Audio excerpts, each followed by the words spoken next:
Hola, ¿qué tal? Soy Juan Carlos, veterinario clínico en pequeños animales. Soy clínico con orientamiento en cardiología, medicina interna, medicina de cuidado crítico, medicina de especies silvestres. Quería comentarles el caso de Milu, de Lulú. Lulú es un paciente mestizo, canino, aproximadamente 12 años de edad, quien viene con una insuficiencia cardíaca congestiva desde hace aproximadamente unos 3 años. Viene siendo medicada con antihipertensivos. Se está medicando con benacepril más espironolactona para actuar sobre los escapes o las fugas de aldosterona. La presión ha venido controlada en el paciente, un paciente que se mantiene normotenso, pero en estos días se desestabilizó y comenzó a hacer una alcalosis respiratoria producto de una acidosis metabólica debido a una enfermedad renal con la cual ella viene ya crónica, diría. Paciente se le realizan controles aproximadamente cada mes. Se hace perfil hepático, creatinina, triglicéridos, y un ionograma completo, radioproteína, creatinina, proteínas totales, glucosa, todo esto, transaminasas, con cuadro hemático, lógicamente, con el leucograma, plaquetograma y hemograma. Se hace también radioproteína, creatinina, un analítico de orina y coprológico. El paciente ingresó ayer a la sala de cuidados intensivos antier aproximadamente en la mañana. El paciente estaba haciendo una glucosa de 436, altísima.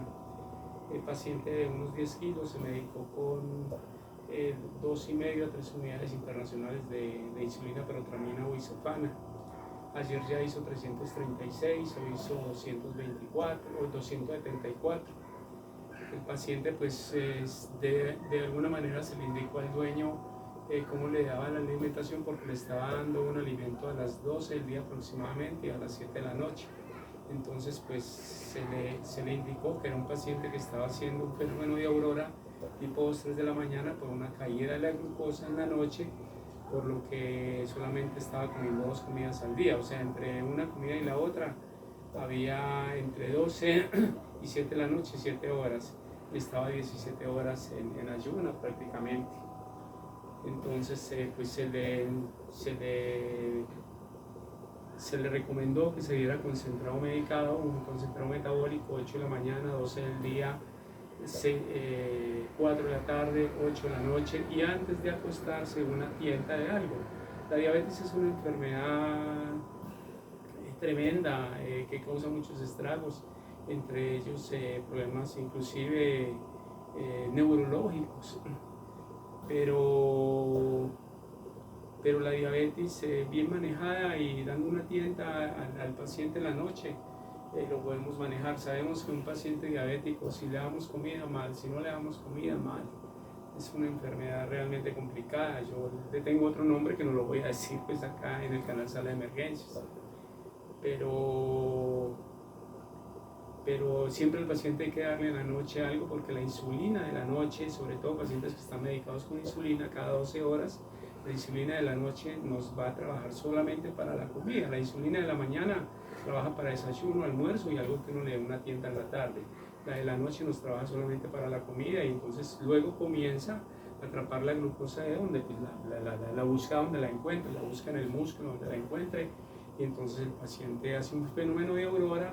Muchos pacientes fallecen en la noche, inclusive en humanos, debido a que con este fenómeno de aurora, pues los pacientes hacen unas crisis hipoglucémicas violentas, tumban la glucosa por debajo de 49 miligramos por decilitro, y son pacientes que comienzan en un estado de estupor o nubilación, a mover los ojos para arriba y para abajo, no pueden ver bien y comienzan a no poder caminar, una marcha táxica o de borracho, hasta que pueden entrar en un coma hipoglucémico. En este caso, un paciente, al no estar consciente, hay que colocar glucagón, pero mientras el paciente esté consciente hay que colocar insulina.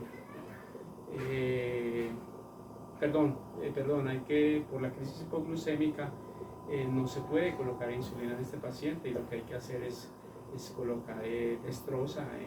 En niños, por ejemplo, Cuando tuve la oportunidad de hacer cardiología pediátrica, se le daba a niños Coca-Cola para aumentarle la glucosa. Se les puede dar leche condensada lechera, se les puede dar algo que esté azucarado, un agua con azúcar, un pedazo de pastel para aumentarle la glucosa. Pero ¿qué? Si el paciente no está consciente, hay que colocar glucagón, o si no, pues colocar Destrosal 5 o Destrosal al 20 aproximadamente, y para levantar los niveles de glucosa al paciente, ya que tumbó la glucemia, a veces por un exceso de insulina también, circulante en el organismo o aplicada de medios externos. Entonces la mayor parte de estos pacientes hacen fenómenos de aurora en la noche, tumban la glucemia y como fenómeno compensatorio hacen un efecto Somogy tipo 7-8 de la mañana. Entonces son pacientes diabéticos que se están tomando hipoglucemiantes, por ejemplo, glitampadina, rosiglotona, cualquiera de estos, yargina aplicándose, por ejemplo, y son pacientes mal manejados y entonces hacen crisis hipoglucémicas 2-3 de la mañana como fenómeno compensatorio 8-9 de la mañana, un efecto Somogy, entonces se dispara la glucosa y entonces pensamos de que el paciente realmente está amaneciendo con crisis hiperglucémicas, o sea, con diabetes, y resulta que pensamos que está mal manejado, y en cierta forma sí está mal manejado. Así las dosis de insulina en las unidades internacionales, que siempre se comienza más o menos entre 0.25 unidades internacionales, 0.50, 0.75, 1, inclusive en pacientes a extremos hemos utilizado 1.5 unidades internacionales por kilo del paciente, depende del tipo de insulina, cada 12 horas, cada 18, cada 24 horas. Si es una Lantus o una Yargina, cada 24 horas, funciona muy bien en humanos, funciona muy bien en gatos, en perros funciona cada 18-20 horas, entonces ya en la noche no se podría dar un alimento recargado para que el paciente no aumente los niveles de glucosa. Entonces esto es lo que se hace, el paciente está mucho mejor controlado, hoy tuvo 274 de glucemia, hay que mirar, es muy importante mirar el nadir de la glucosa, cómo se va comportando el nadir de la glucosa frente a la alimentación. En ellos se hace lo mismo, se hace hemoglobina glicosilada, se hacen pruebas de fructosamina, todo.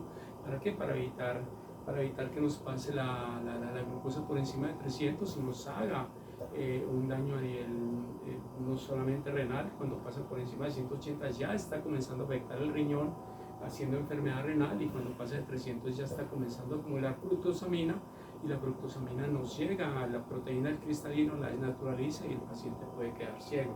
Por encima de ese nivel ya hacen cetoacidosis diabéticas violentas, entonces hay que vigilar el potasio en el paciente. Por eso siempre hacer un ionograma en el paciente en donde valoremos no solamente potasio, sino cloro, sodio, magnesio, fósforo y todo ese calcio y todo esto.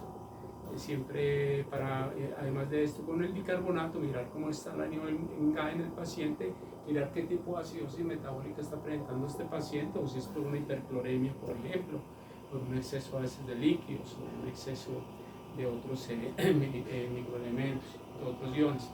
Entonces el manejo del paciente diabético hay que enseñarle a los pacientes a manejar.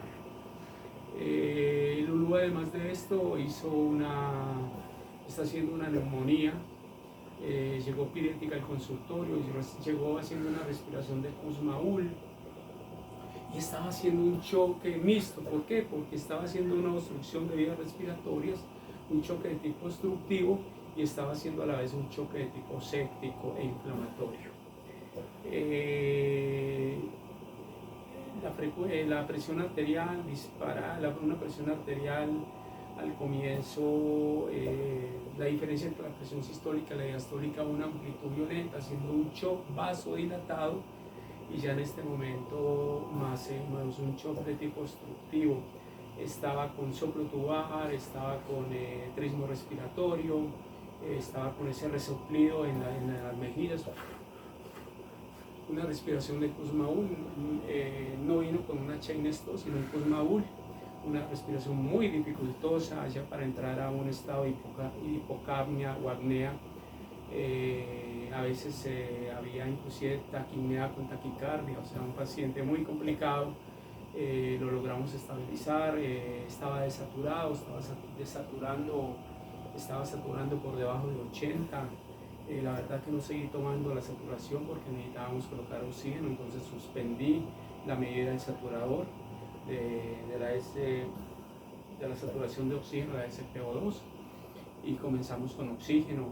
Inicialmente aumentamos el volumen o el flujo de oxígeno en la torre de alto flujo y colocamos a 5 libras de presión, pero la cantidad de oxígeno no es el porcentaje adecuado. En este momento lo tenemos entre 1,5 libras y 2 de presión, pero estamos dando un oxígeno casi un 90%. Vemos el paciente Lulú en mejor estado, ya tiene una respiración, ya está más ortognéica, o sea, hace una respiración mucho más normal. La presión de pulso, que tenía una presión de pulso elevadísima, con un aumento del gasto cardíaco, debido a que las resistencias vasculares sistémicas estaban bajas porque había mucho de tipo vasodilatado. Ya en este momento pues ya encontramos unas resistencias vasculares sistémicas más normotensas, y encontramos que es un paciente que en este momento está haciendo una presión aproximadamente 128, 128,74, 128,76, lo que nos indica de que el vasodilatado ha venido mejorando, porque estaba haciendo 65, 70 de presión de pulso. El índice de choque, un paciente que comenzó con un índice de choque muy alto, por encima de 1, ya en este momento está haciendo un índice de choque de 0.48. La mayor parte de los pacientes hacen índices de choque entre 0.5, 0.7, 0.8. Ojo, colegas, cuando encontramos pacientes con índices de choque o índices de choque modificados, el modificado es donde tomamos la frecuencia cardíaca dividido a la presión arterial media, y el índice de choque normal es frecuencia cardíaca dividido la presión sistólica. ¿Cuál es la presión arterial media? Es 2 veces la presión diastólica más la sistólica dividido 3. Pues el índice de choque modificado ya está muy normal, ya está en 0.5 aproximadamente, 0.58.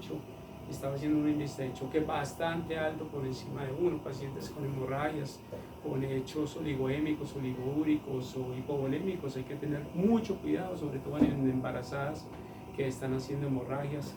Generalmente es mortal cuando encontramos índices de choque de 0.9. Quería mostrarles esto. La estamos tratando con antibiótico, antiinflamatorio, amoxicilina, dexametasona, y estamos colocando una fluoroquinolona. ¿Por qué? Porque necesitamos atacar las 4 cuadrantes, porque a pesar de que le mandamos exámenes ahora y que estaba haciendo un murmullo vesicular muy aumentado y una dificultad expiratoria, más no tanto inspiratoria, sino expiratoria, porque la devolución del flujo de aire allá en el volumen tidal en el pulmón, pues pasa más fácil aire hasta los alvéolos que devolverse. Entonces estaba con mucho compromiso respiratorio, estaba haciendo una respiración de Kussmaul, y ya el paciente está mucho mejor y lo tenemos con fluoroquinolonas. ¿Por qué? Porque necesitamos, con la amoxicilina atacamos primera cuadrante de las infecciones, que son aerobios gram positivos. La segunda cuadrante serían anaerobios gram negativos. La tercera, todos los anaerobios facultativos obligados, tanto anaerobios gram positivos como gram negativos. Y la cuarta cuadrante son cepas productoras de penicilinasa. Entonces, con las fluoroquinolonas, en este caso una enrofloxacina, estamos atacando segunda, tercera, cuarta cuadrante, y con la amoxicilina más la dexametasona, primera cuadrante. Esperamos que el cuadro respiratorio, a no ser que hiciéramos un cultivo con antibiograma de la secreción, pero hay veces necesitamos actuar de urgencia y colocar como esa madera, ese ojo clínico, lo que hemos aprendido, la letra pequeñita de los libros, para poder atender al paciente. Paciente ya con oxígeno y todo eso, acá lo hemos venido monitoreando, frecuencia cardíaca, electrocardiograma, saturación de oxígeno, temperatura, frecuencia respiratoria. Entonces un paciente que está ya en unas condiciones muy adecuadas y está pues prácticamente muy estable. Continuamos con broncosecretolíticos, con pronexina para el paciente, con los con la toma de glucosa en las mañanas y estamos ajustando el nadir de la glucosa frente a la alimentación. Para lo más seguro es que es un paciente que se va a ir con insulina para la casa. Muchos pacientes, sobre todo en gatos, la mayor parte de los gatos hacen crisis hiperglucémicas cuando están enfermos y no necesariamente ese gato es diabético. Entonces eso estamos también evaluando en Lulú, paciente de 12 años. Ojo, colegas, con un paciente con una pancreatitis, sobre todo en gatos, pancreatitis, y en perros, inclusive enteritis inflamatorias, en donde hay compromiso no solamente pancreático sino hepático, y a través de ese sistema de Golgi se comunica a través del intestino y inclusive también se afecta al riñón. Ojo con pacientes con pancreatitis, con la glucosa elevada, colocar insulina puede ser mortal. Entonces hay que valorar muy bien el paciente e ir mirando, irlo evaluando, y siempre los monitores, si necesitamos colocar líquidos, mirar qué paciente responde a líquidos, qué paciente no nos responde a líquidos. Hay dos tipos de CHO en los cuales el paciente responde a líquidos. En donde el gasto cardíaco está disminuido, la presión del pulso está disminuida. La presión del pulso, ¿qué es la diferencia entre la presión sistólica y la diastólica? Si la presión sistólica está en 120 y la diastólica en 80, la presión del pulso es la diferencia de las dos, le daría 40, que es lo normal que debe mantener un paciente. Por encima de ese valor, las presiones del pulso aumentan, gasto cardíaco aumenta, resistencias vasculares sistémicas disminuyen, hechos vasodilatados. Por debajo de ese valor, los gastos cardíacos disminuyen, las presiones del pulso disminuyen por debajo de 40, resistencias vasculares sistémicas por un mecanismo de vasopresión están aumentadas. Entonces siempre hay que tener en cuenta esto. Hay que tener en cuenta esto, que cuando los gastos cardíacos, presiones de pulso son bajas, generalmente encontramos shock de tipo oligogénico, oligúrico, hipovolémico, encontramos shock de tipo cardiogénico y shock de tipo obstructivo. ¿Obstructivo cuál? Obstructivo encontraríamos una enfermedad pulmonar obstructiva crónica, un EPO, un síndrome de SRA, síndrome de distrés respiratorio inflamatorio agudo de pulmón, tromboembolias pulmonares producidas por poco ejercicio, en donde generalmente está comprometida la arteria ilíaca izquierda y a nivel de las piernas y todo eso. La causa número 1 en los hospitales, las tromboembolias pulmonares, por la quietud. La tercera causa de muerte cardiovascular, tromboembolias pulmonares. En gatos, cuando los vemos con tromboarteritis aórtica, por ejemplo, tromboarteritis de arteria ilíaca, con cojeras, amanece el gato de un día para otro cojeando, sospechemos en tromboarteritis de arteria ilíaca. Ese gato o ese perro lo más seguro nos va a hacer una tromboembolia pulmonar, porque los trombos obstruyen in situ y los émbolos obstruyen a distancia. Entonces puede hacernos una tromboembolia pulmonar, una tromboembolia gaseosa, una tromboembolia de tipo cerebral, con un evento cerebrovascular. Y ya al contrario, cuando vemos un paciente con gasto cardíaco elevado, índice de pulso elevado y todo esto, son pacientes de resistencias vasculares sistémicas disminuidas con shock vasodilatados, ya encontramos aquí otro tipo de shocks.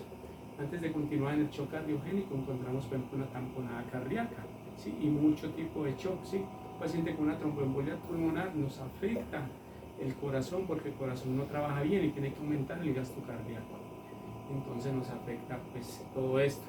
En shocks de tipo distributivos, en los shocks en donde el gasto cardíaco está elevado, pues ya encontramos los dos shocks de tipo distributivo. Uno de los más comunes y el que más se presenta es el shock de tipo séptico, el shock de tipo infeccioso, está el shock de tipo inflamatorio, el shock de tipo tóxico, el shock por una crisis anafiláctica, por una picadura de un animal con sonidos o alguna cosa, y están los shocks de tipo metabólicos, y están los shocks de tipo neurogénicos. Entonces todo esto hay que tenerlo en cuenta en cuidado crítico. Los invito vemos que Lulú está en muchas mejores condiciones. La verdad que cuando yo la vi llegar, don Bernardo, la verdad que yo pensé que la perrita no iba a aguantar, estaba que se explotaba. Yo recuerdo cuando mi tío le decía a los médicos allá, cuando el COVID les decía: doctor, máteme, mejor que estoy sin respirar. Es una crisis en donde uno no puede respirar, debe ser algo muy tremendo. Entonces, ya Milo está en mejores condiciones, ya vamos a quitarle el oxígeno, la vamos a mandar para la casa, paciente que ya está, a pesar de estar un poco desaturada, ya no está desaturada como estaba cuando llegó al ingreso al consultorio. Entonces esperamos que la droga, que ya lleva 6 horas aproximadamente, ya pues los niveles sanguíneos de ella ya están actuando, y también le colocamos un analgésico antiinflamatorio para el dolor que se produce debido a la tormenta inflamatoria que se da a nivel pulmonar, inclusive a veces con formación de trombos. Si por alguna cosa nosotros encontramos un paciente para terminar con una tromboembolia pulmonar, pues lo que debemos hacer es colocar un anteplace, un anteplace, colocaré un ATP, un activador tisular del plasminógeno, o hacer fibrinólisis en el paciente, que se puede hacer, o hacer una trombectomía a nivel pulmonar, o por hemodinamia pues entrar y desobstruir los coágulos que están taponando las entradas a los bronquios, las entradas al pulmón. Y ya para la casa, un paciente que se puede medicar con doxaparina como buenos resultados. Pero estos pacientes, la mayor parte, son por quietud, y en humanos una de las causas más comunes de tromboembolias pulmonares, las personas que no caminan. Siendo más, que Dios los bendiga, que Dios me bendiga. Los invito para que vean mi canal Sala de Emergencias en YouTube, activen la campana de notificaciones, den like, compartan y apóyennos en el canal, sobre todo usted, colega médico veterinario. Si le gusta mi canal, suscríbase y apóyenos con todo lo que hay que hacer, dar like, la campana de notificaciones, todo esto, para que el algoritmo de YouTube llegue a más personas, para que a ustedes les lleguen los videos en vivo, en diferido que estamos grabando a diario. Entonces los invito para que vean el canal Sala de Emergencias. Estamos en todas las redes sociales, TikTok, Vimeo, Dailymotion, todo, Instagram, y en Facebook nos consigue también como Sala de Emergencias. Entonces estamos transmitiendo desde la Sociedad Colombiana de Emergencias y Cuidados Críticos Veterinarios, COVES, Colombia, de la cual soy el fundador. Hemos realizado seminarios internacionales en cuidado crítico. Y estamos desde Sovía Medicina Veterinaria. Hasta un próximo quite, que Dios los bendiga, que Dios me bendiga. Mi teléfono 311-502-1449, 311-502-1449, 317-673-4118. Chao, colegas, chao, dueños de mascotas, estén bien, chao. Apagamos, ¿verdad? Gracias. ¿De acá? ¿De dónde? Ahí debe ser. Debe ser de acá.